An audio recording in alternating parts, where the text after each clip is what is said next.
Hey, True Believers, England here with a bit of a review of Dazzler. By a bit, I mean this is going to take a while, guys. I can't imagine this being a 5 or 6 minute review. So, I talked to Mags when the job, when this book was announced, and she was like, wow, yes, I understand the character. I'm a big fan of the character. I love the character. And then, of course, this book comes out and realize the one thing that's missing from it is the character. Seriously, you can put anybody in this role as the lead of this book, and it doesn't matter. This is one more case of message above story. It doesn't matter. It's just Dazzler is a delivery system for what Mags wanted to say. It's like what I said before.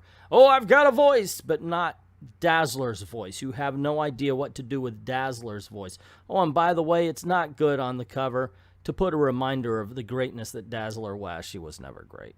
But at least she was better. You put the better version of Dazzler in there and say, hey, look, we're about to f*** her up. And here's the credits page just to give credit where credit is due. I'm wondering, is Dazzler a dead character? And by this I mean she's such a product of her time. Every time they tried to update her, it doesn't work. And I don't think they should update her. It doesn't mean that they don't get rid of her. It's just that she's older now. Let her be older. She's not going for the pop music of the day. Make her top 40, okay? Make her like the VH1 to the MTV. You don't have to attach her to whatever music style is popular now. She doesn't fit that way. Even this book has backstory on her, so it doesn't work to keep saying she's some sort of pop princess. And by that, I mean whatever is the popular music of the day. Whatever you think is the music of the moment, that's not her anymore. She's from the past. Let her grow up. Let her at least be smarter than to name her band the Lightbringer with the Snicks. And it's not even it's Lightbringer. Like, she is now called Lightbringer. Not Dazzler, which would actually drive people to a mutant club. It's okay, yeah, I'm getting ahead of myself. So anyway, this opening page right here really doesn't do anything but give you 3 names. Seriously, that's all the information you get, because I get the feeling that Mags wrote this with a beat behind her, thinking it's going to be kind of like Prince, where you show a whole bunch of, what was that movie, Purple Rain, where you show a whole bunch of scenes. It's like dun dun, bum bum, and the music behind him is like bum bum, dun dun, and you see the scene of him riding his motorcycle, bum bum, dun dun, and I get the feeling that she felt this way about this opening, because you get absolutely no information as we're going from one panel to the next. There's nothing new you need to learn here. It's just, hey, we're friends and we're getting ready for a concert. It's like every 1990s Mary-Kate and Ashley Olsen video ever put into 2 pages of comic book. Yes, I had young daughters in the 90s, and that's the only thing I found bad about having young daughters in the 90s, is that I know what Mary-Kate and Ashley Olsen videos are like. And so we see that the theater that Dazzler's going to be playing in is called the Hologram. Hey, light puns. Yay. That's about as good as the writing's going to get, guys. So her friend Nami, or whatever her name was, walking over, and there's some mutants there, and decide that they already recognize that she's Inhuman. So she says, piece of trash, Inhumans! And Nami says, bite me. And then whoever this other person is, I don't even know if we got a name, said, do you have to do stuff like that? You'll just provoke them. Now, all she did was walk by them. They got angry, so she is supposedly provoking them by just, yelling back. I don't know. Okay, now in this case, yeah, they struck first. But if you're the one that's striking first, doesn't that make you the garbage? Just saying. And besides, tonight is all about empowerment. Mutant, Inhuman, or whatever. Would whatever be normal? Regular? Because, mutant and Inhuman suggests otherness. Just saying. See, Mags only has 2 stories. Either uncomfortable in your own skin, or being ostracized by somebody who considers themselves normal. But this person just announced themselves to be just as prejudiced as those she's putting down, because she would describe normal people as whatever. Then we step inside, we see the Mags Vissagio concert. Yeah, this is not Dazzler, this is Mags. This is not Dazzler's voice. There you go. It's the writer taking over the character. She yells, "This is mutant pride and human solidarity. We may be the world's genetic pariahs, but we aren't finished yet. We are Lightbringer 1, 2, 3, 4, blah, blah." And then, boom, apparently the music starts. And one particular person is saying that they're throwing light bursts around on purpose. And then the word bubble says, "It was just so positive, you know? All these kids out there being themselves and letting their mutie flag fly." Okay, so allowing mutants to own the word, that's fine. But let's get something straight here. Mags, you don't have to use other people other than mutants for those being downtrodden, those being oppressed. You don't. Mutants do that all by themselves. It's what they're there for. They are the ones to be different.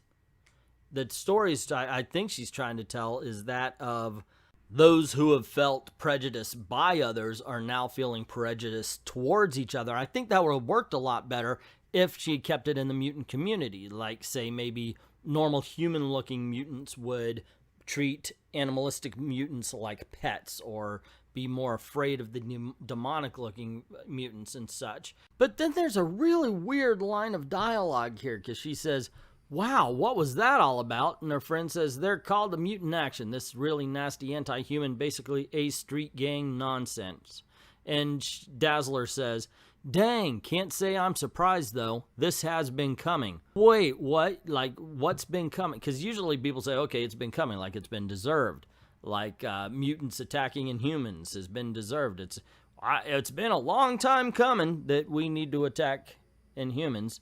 Anyway, her Inhuman friend, I guess, says, yeah, well, thanks, but you should know something. They're pretty militant about trying to keep Inhumans out of mutant spaces. They'll be at every one of your shows. And so they do, and you get a little bit of a montage with them showing up, and Dazzler's like, "I wish I didn't have to say that violence wasn't tolerated at our shows, but it was. At first there was a few of them, but then there was more as we did more shows. We should have armed ourselves with baseball bats." A dig at the Twitter. And if you were afraid you weren't going to get dialogue that wasn't written by somebody whacked out on their brain on the whole oppression card, and it shows Dazzler signing autographs, and apparently I guess this kid's Inhuman, doesn't really say anything, but if you notice, the evil mutants, by the way, just to show prejudice, are all these demonic looking or animalistic mutants. All the normal looking people are angelic. All the bad ones don't look like them. Just saying, Maggie. Okay, so she says, thanks so much. That's why I'm here. And then you hear this guy say, "Well, that's why I'm here too. You people are sick.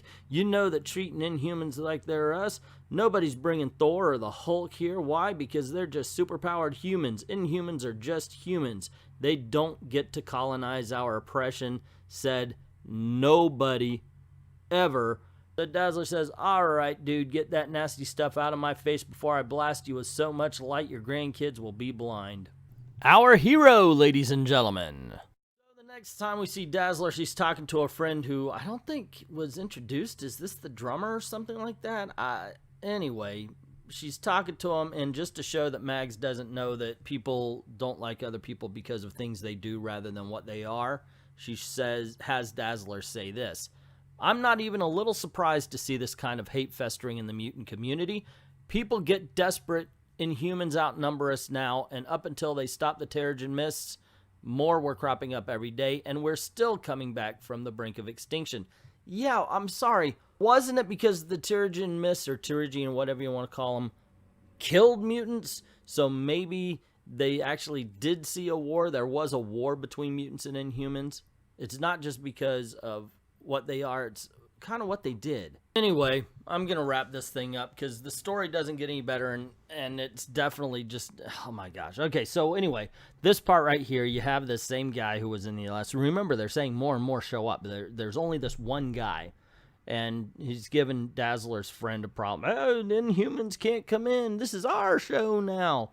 And of course, Dazzler shows up and says, "Whoa, buddy, it's not your show. Kapow!" and hits him. and doesn't like light blast him or anything, just kapow, hits him. This is the only one the only guy, I mean, that does this. And you see Dazzler, and just a little bit here, standing with a group of mutants and Inhumans together. And wait, wasn't it like more and more people showed up? There was supposed to be a big brawl, and instead it was literally just this guy. Okay, gang, at this point I'm just spinning wheels, so let's sum it up and close it out here. And yes, of course, my bird wakes up finally. Alrighty. Anyway, he was so quiet throughout the rest of it. So once again, look, I've read some decent stuff. I've read a decent book by Mags Vissagio. It was Eternity Girl #1, where I thought she really had a handle on what she was writing. It was doing the whole identity politics, but it wasn't buried within it.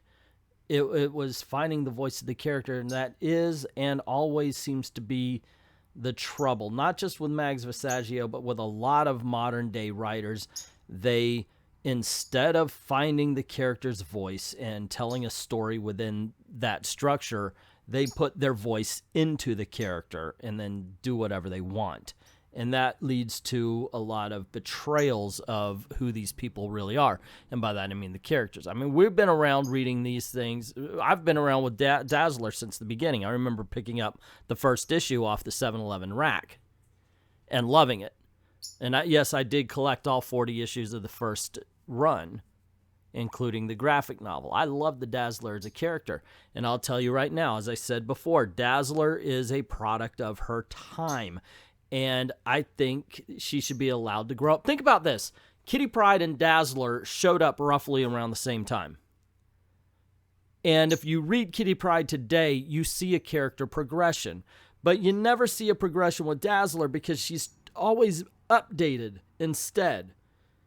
Is rap the music of the day, or is it punk style, or is it grunge? Whatever the music of the day is, that's what they make the Dazzler, instead of allowing her to grow up with her audience. And I think that is just a horrible disservice to the character. And it's a real problem. It's a problem, I think, that shines on what is going on in the industry today as far as the big two are concerned. And it's like I always said, be careful about wanting your favorite comic characters to return, because until they clean house, until they find people who can respect the characters, you're going to be continuing to get books like this. This may have the name Dazzler on the front of it, but the person that's being portrayed inside the book is far away from the Dazzler that you know and love. But that's just my opinion. What is yours? What did you think? Have you read the Dazzler? If so, let me know. Did you like it? Did you hate it? Are you mad for me for putting it down? Do you agree on the reasons why I put it down, or disagree? Let me know in the comments below. But let me know why. I want to hear, I want to hear your thoughts on it. Let's have a conversation about this, if there's a conversation to be had. Also, if you don't mind helping out the channel, go on over to Patreon, drop $1 in the till, and helps keep making videos for you, helps keep the lights on. This is the way I'm trying to make a living, and, not going so well so far, but hey, fingers crossed, right? We're just around the corner from 1,000. Or go on over to Ko-Fi. We got a tip jar, and you could commission a video. Just pick out whatever subject you want, whatever topic you want, and we'll get that video out to you as soon as possible. And I'd like to thank everybody who's already done that, and to everyone, all of the true believers, thank you very, very much for watching.